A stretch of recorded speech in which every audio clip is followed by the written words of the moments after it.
14 मई 1948 के दिन David Ben गोरियन Israel की आज़ादी का ऐलान करते हैं। उसी दिन American president Henry Truman Israel को रिकॉग्नाइज भी कर लेते हैं। फ़लस्तीन की सरजमीन पर इसराइल की रियासत वजूद में आ जाती है और मिडिल ईस्ट के अरब ममालिक एक ना ख़त्म होने वाली जंग और क्राइसिस में चले जाते हैं। वो कौन था जिसके प्रेशर में आकर यूएस प्रेसिडेंट ने इसराइल को तस्लीम करने का मुश्किल फैसला किया? वर्ल्ड वॉर 2 से लेकर आज तक अमेरिकन फॉरेन एड का तकरीबन 30% हिस्सा इसराइल के हिस्से में आया। यूएन सिक्योरिटी काउंसिल में अमेरिका ने 42 मरतबा अपनी वीटो पावर को इस्तेमाल करते हुए इसराइल को रेस्क्यू भी किया है। आखिर 22,145 स्क्वायर किलोमीटर का छोटा सा इसराइल अमेरिका के लिए इतना ज़रूरी क्यों है? इन सब और इन जैसे कई सवालों का जवाब मौजूद है हमारी इस वीडियो में, जिसका टाइटल है why America support Israel. Israelis के लिए अमेरिकन सपोर्ट का आगाज होता है 21 सितंबर 1922 को यूएस कांग्रेस में एक जॉइंट रेजोल्यूशन पास की जाती है और इसमें कहा जाता है कि अमेरिका फ़लस्तीन के अंदर यहूदियों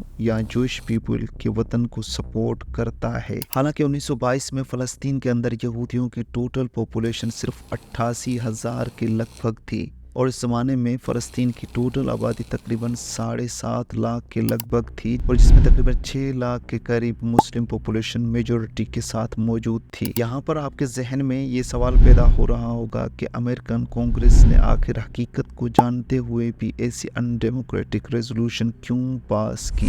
दोस्तों, इसका रीज़न था अमेरिकन ज़ियोनिस्ट कम्युनिटी की लॉबिंग, जिसको अंजाम दिया था एक ज़ियोनिस्ट राबी सिमन ग्लेजर ने। दरअसल ये रेजोल्यूशन यूएस कांग्रेस में बाल्फर डिक्लेरेशन को इंडोर्स करने के लिए लाई गई थी।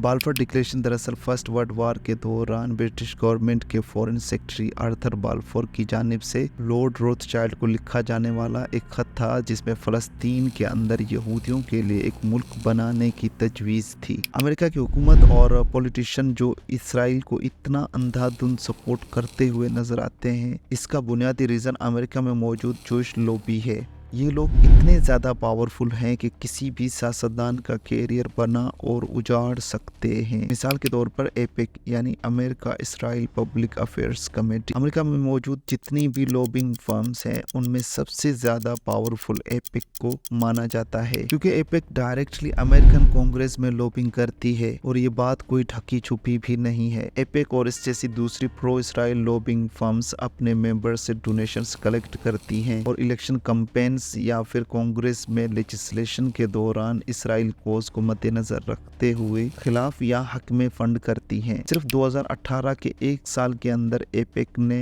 लॉबिंग पर तकरीबन $3.8 मिलियन खर्च किए। ओपन सीक्रेट की एक रिपोर्ट के मुताबिक 1990 से 2006 के दरमियान सिर्फ एपेक ने $56.8 मिलियन मुख्तलिफ इशूज़ के लिए लॉबिंग पर खर्च किए और इसी दौरान अरब अमेरिका पब्लिक अफेयर्स कमेटी, जो कि फ़लस्तीन कोज के लिए लॉबिंग करती है, उसने सिर्फ $8 लाख खर्च किए। शुरुआत में अमेरिका के लिए इसराइल को तस्लीम करने का फैसला बहुत बड़ा चैलेंज था, क्योंकि उस वक्त रशिया अमेरिका कोल्ड वॉर चल रही थी और इसमें फ़लस्तीन के अंदर इसराइल को तस्लीम करने का फैसला मिडिल ईस्ट के सब अरब ममालिक को नाराज़ करके खुद अपने हाथ से सोवियत यूनियन की झोली में डालने के बराबर था। व्हाइट हाउस के अंदर से तो इसराइल को एक्सेप्ट करने का प्रेशर था ही, मगर अमेरिका में एक ऐसा शख्स भी था जिसने जब सदर ट्रूमन को इसराइल की हिमायत करने की रिक्वेस्ट की तो उसको अमेरिकन सदर इनकार नहीं कर पाए। वो शख्स थे अमेरिकन बिजनेसमैन और हेनरी ट्रूमन के best friend Edward Jacobson. Jewish voting power भी अमेरिकन पॉलिटिशियंस के नज़दीक एक बहुत बड़ा रीज़न है इसराइल को सपोर्ट करने का। अमेरिका के अंदर जितने भी माइनॉरिटीज़ रहती हैं उनमें सबसे ज़्यादा वोटिंग टर्नआउट भी जूश का है। अमेरिका में तकरीबन 7.6 मिलियन जूस रहते हैं, यानी इसराइल के बाद सबसे ज्यादा यहूदी अमेरिका के अंदर रहते हैं। इसलिए पॉलिटिशियंस जरा जूश या यहूदी लोगों के साथ बना कर रखते हैं ताकि वक्त आने पर उनकी सपोर्ट ली जा सके। अमेरिका के प्रो इसराइल होने के पीछे बहुत बड़ा रीजन दोनों मुल्कों के दरमियान फाइनेंशियल गेन्स का भी है। इसराइल अमेरिका एक एग्रीमेंट के तहत ड्यूटी फ्री ट्रेड करते हैं।